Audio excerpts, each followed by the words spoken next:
Okay, so let's get started on Ephesians chapter 6. We're in verses 5 through 9 still.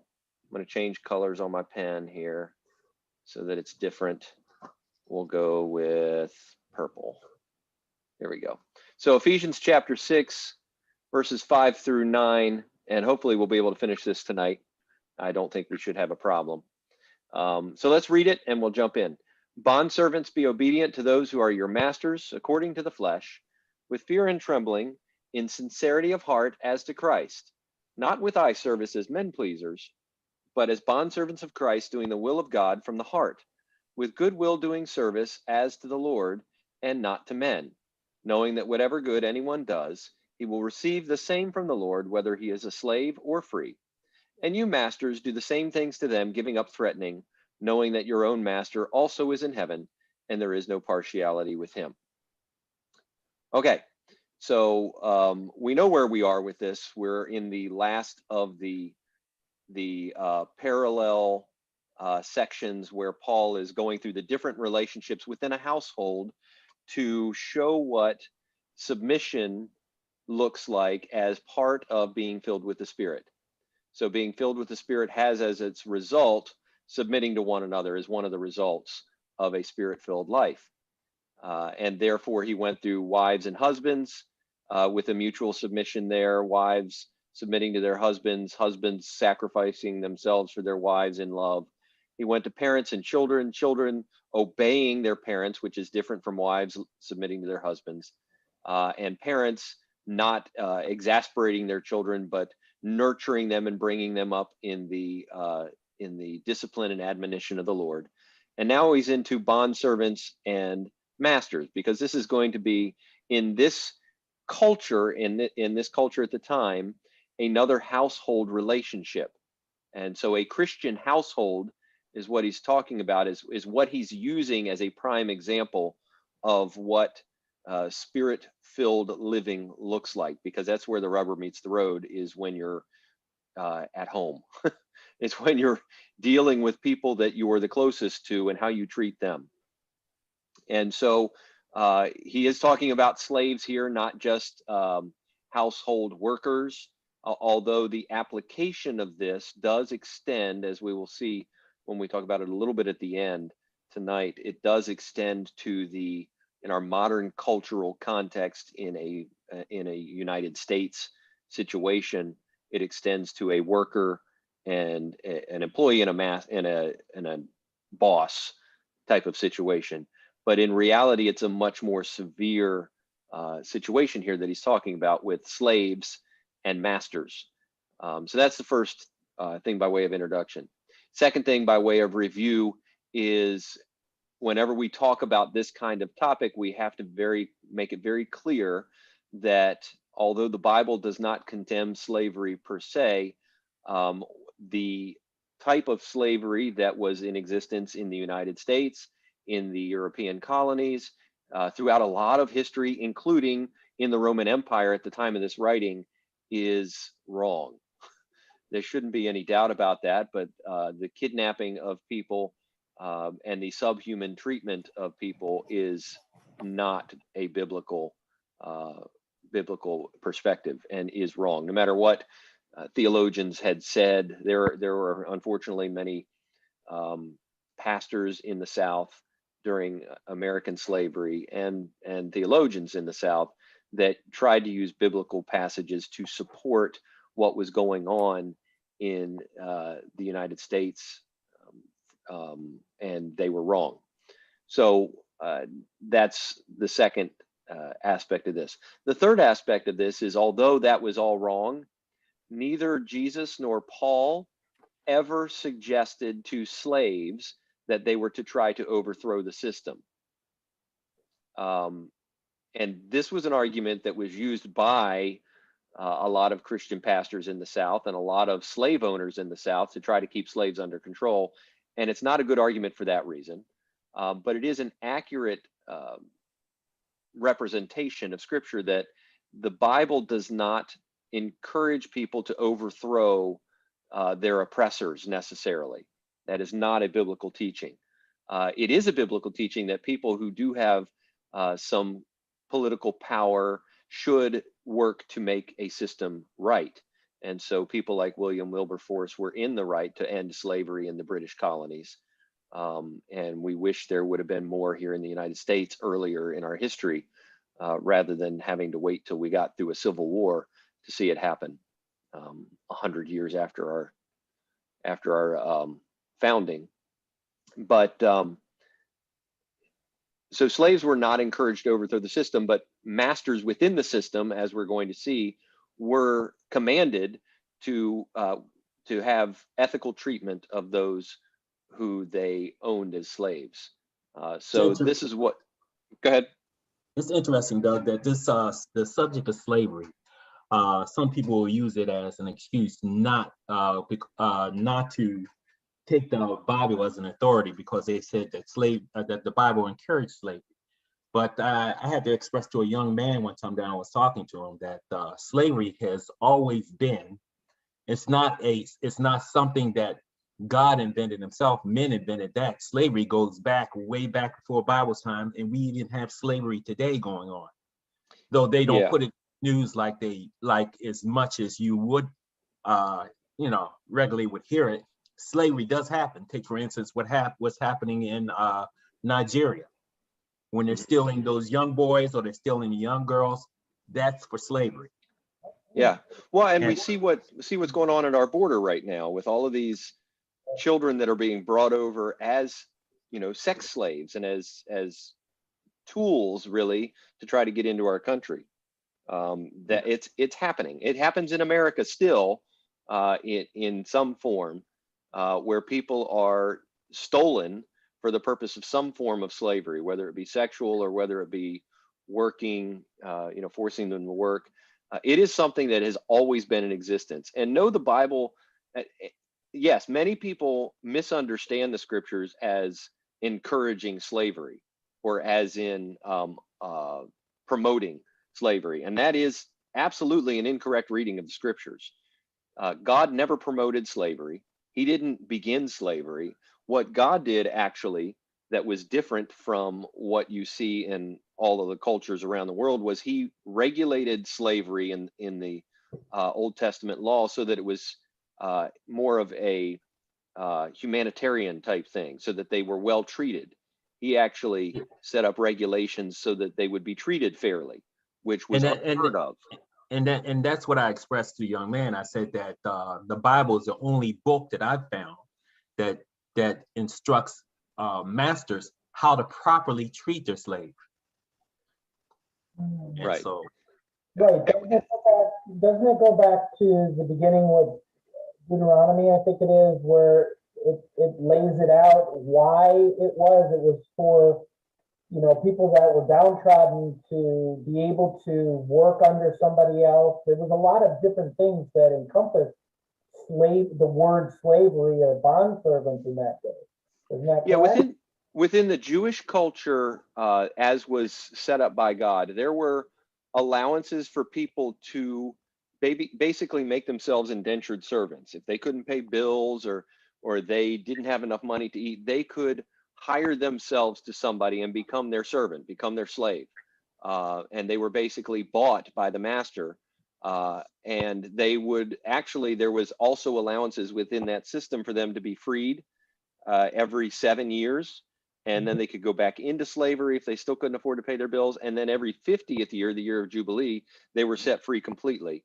And then if they decided they liked their master so much that they wanted to stay, they would, and this is where ear piercing came about, was a sign of slavery. Ear piercing was a sign of slavery.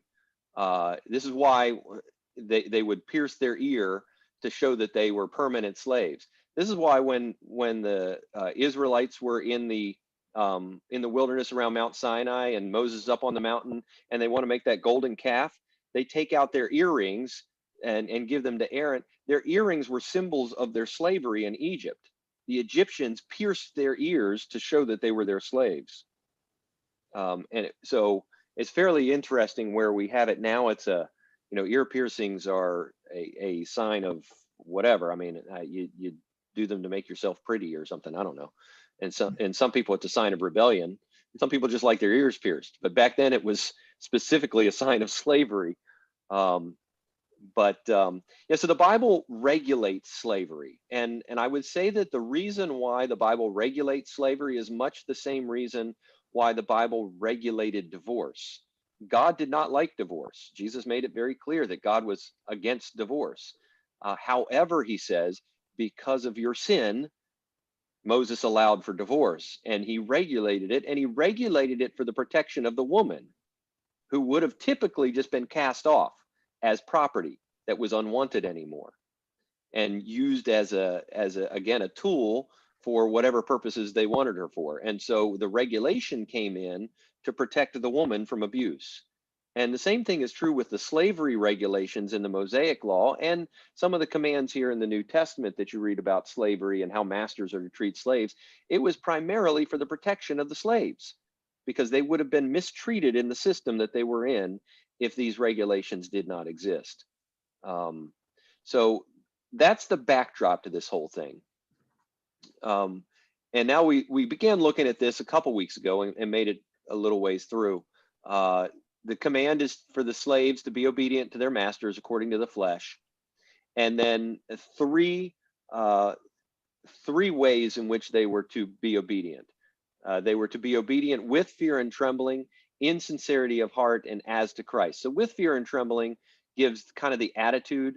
Fear and trembling is the way that underlings were to approach someone who was more important than them, like a citizen was to approach their king, or somebody approaches their God.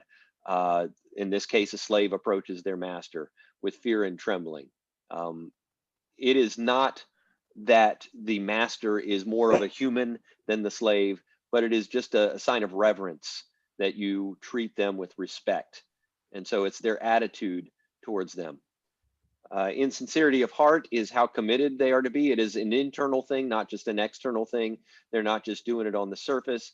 They are actually very sincere in their obedience to their master.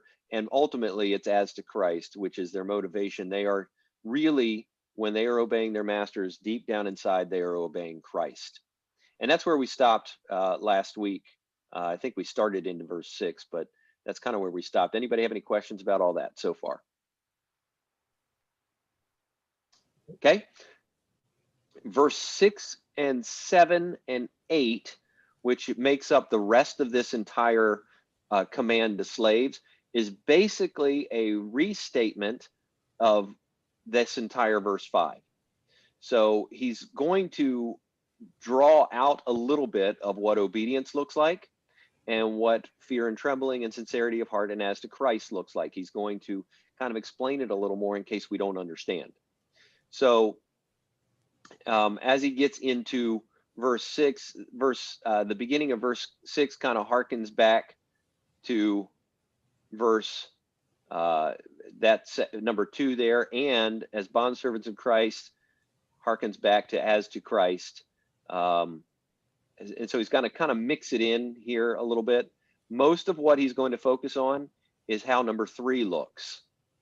And you'll see, bondservants of Christ, doing the will of God, as to the Lord, from the Lord. So, I mean, he's really emphasizing the relationship to Christ here of how obedience to masters looks. So the first thing is not with eye service as men pleasers. What does he mean by that? Act one way and then be a different way? That is eye service. When people see you act one way? I'm sorry, what was that? I was just saying, is it where they're like two-faced, where one is perceived one way in public and another way in private? Yeah, that's one aspect of it. Yes, that they're not doing it. So eye service just to be seen. So they're acting a certain way in front of their master so that they get reward, but really they hate him. So yeah, it's that idea that they're not two-faced, as you said, or they're not hypocritical in their service. So it's the opposite of sincerity. So eye service is somebody who does something just to be seen. And so their whole goal is to make themselves look good in front of their master, in front of the master according to the flesh. And he says that's not how you should be. You should be not as a men pleaser, not as somebody who just wants to hear a well done from your master, or you did a great job, or to get praise or anything, and not just trying to look good in front of somebody. That's the negative. But here's the positive. As slaves or bondservants, again, it's the same word as up here, your bondservants of Christ. So in reality, a slave to a master, a human master, is in reality ultimately a slave to Christ. And so you exercise your service to your master in the same way that you would exercise your service to Christ, not because the master is in the same place in the place of God necessarily, but because you are ultimately serving Christ. Now, this is where I think a good application point comes to us. I'm gonna put app here. Doug, can I add something to this? No. Yeah, you can. I'm not your slave, so I don't have to listen to it. But anyway, so when it says not with eye service as men pleasers, I think what it does, it takes away the emphasis of trying to please men in order to and expecting, having an expectation from them as far as how you're doing. When you're doing a job for someone, it should be on an emphasis. In other words, when it says bond, but as bond service of Christ, your attitude is supposed to be projected towards how you're pleasing the Lord, and not necessarily how to please men themselves. Yeah, that's a good point, because if you're just doing it for the praise of men, when they don't praise you, you're gonna stop doing it. It's going to be disappointments. Yeah, you're going to be very disappointed, and usually you will be disappointed if that's your goal.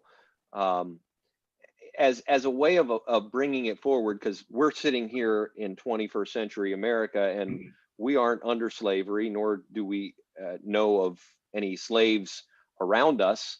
But bringing it to employer-employee relations, as somebody who works for a living, we work for our boss, not with eye service, trying to please our boss, but ultimately understanding that we work for Christ.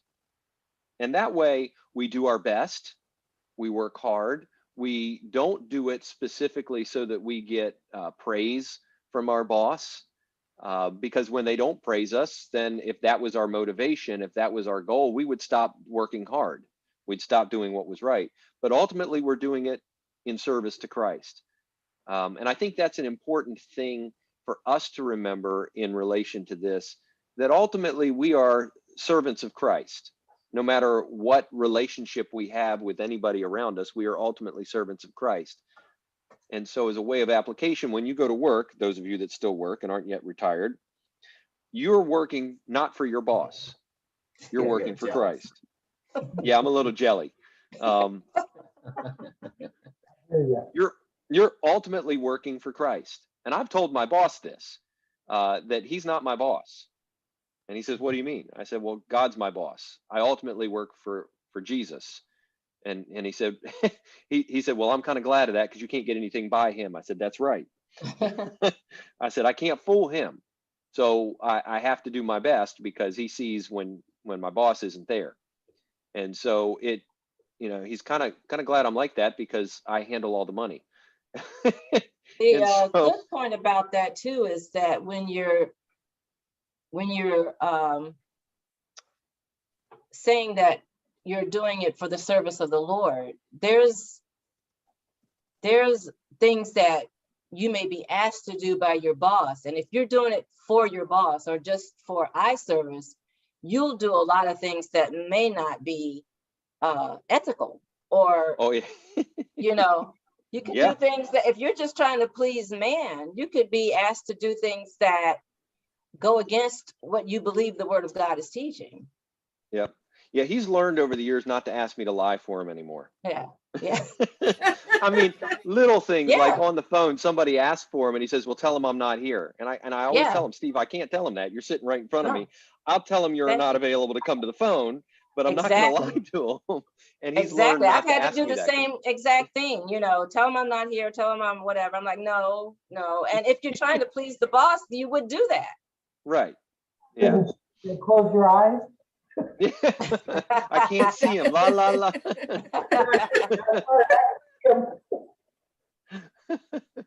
So yeah, it keeps you straight a little bit as a worker, uh, recognizing that your ultimate allegiance is to Christ, and all that you do, you are doing for Jesus. Which I do want to point out in the parallel, and we might only get into through this phrase because it's already, we got 6 minutes left. I do want to point out in the parallel passage here in Colossians that that's actually something Paul brings out here in verse 23. So 22 says, bondservants, obey in all things your masters according to the flesh, not with eye service as men pleasers, but in sincerity of heart, fearing God. So it's very, very similar to what he says. And then he kind of changes the wording a little bit, but brings out exactly what we were saying. Whatever you do, do it heartily as to the Lord and not to men, knowing that from the Lord you will receive the reward of the inheritance, for you serve the Lord Christ. And so ultimately, it's important for us to understand that we serve God, we serve Jesus, not our boss, and not, you know, we don't serve our government, we don't serve our employers. We ultimately serve Christ, and that changes how we do things. And ultimately, you know, we are also, when we get down to masters, we're going to see the same thing as commanded of masters. Masters, give your bondservants what is just as fair, knowing that you have a master in heaven. Ultimately, masters have to know, because he brings it out here, your own master is in heaven, that it's not ultimately their relationship to the servant that matters, but their relationship to God, and that will change their relationship to the servant. So I think it's very important to us to understand, and he did this in the other sections too, to recognize that ultimately it is our relationship with Christ that is being emphasized, and that impacts our relationship with one another and how we treat each other. We would treat each other much more kindly and lovingly and fairly if we have a right view of our relationship with Christ. Any other points about that? Looking at it, when you do something with eye service, it seems to be superficial, you know. But it's an inside thing. It's with our heart, you know, the sincerity of heart as we're doing, you know, whatever we do. Mhm. Right. That's a very good point. It's from inside. Yeah, eye service is very surface, heart is internal. Mhm. And so, yeah, that's a very good point that he wants to emphasize that we cannot be superficial Mhm. in how we, whether you're taking it in the observations side of this thing, where we're talking specifically about slaves within this context, or whether you get into the application stage where we're talking about us as workers and employees for an employer. We can't do our service to our employer superficially. It must be in sincerity of heart, not ultimately to them, but ultimately to Christ. And To that'll change piggyback the on way the you work. back of that too, I always think of, when I think of eye service, I think of, as long as somebody's watching, then I'm looking like I'm working. And then as soon as, you know, the boss walks away, then I ain't doing nothing. Right. We're Then doing you're just gonna. what we need to get away with it, like Yes. getting a passing grade in school. Yeah, exactly. Just barely. There's Just, yeah. a few years Not a ago lot. when the internet became really popular, well, not first, but when like it's March, right? So March Madness starts tomorrow. And I remember when they first started broadcasting the basketball games on ESPN on the internet, and you could get on there and you could watch basketball games on the internet, and it was so cool. And they have a little button on there that is the boss button, and you click the boss button and spreadsheets show up on your computer screen. And it was meant as a joke. It was the boss button. And I showed my boss that, and he started laughing. I said, yeah, so if you see me with these spreadsheets on, know that I'm really watching basketball. That they had the same thing when the Masters was on, because you can watch that on the internet too. But yeah, so the whole idea is that exactly right. If you're doing it just with eye service, if they're not watching, you're going to goof off. Right. You're going to play solitaire instead of actually doing your work. And so in sincerity of heart, you're going to work hard all the time because you're doing your best because it's for the Lord. So I am going to stop there because Wow, we didn't get very far. no, no.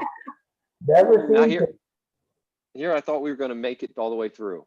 Well, we had some good conversation, so that's good. It's not my fault.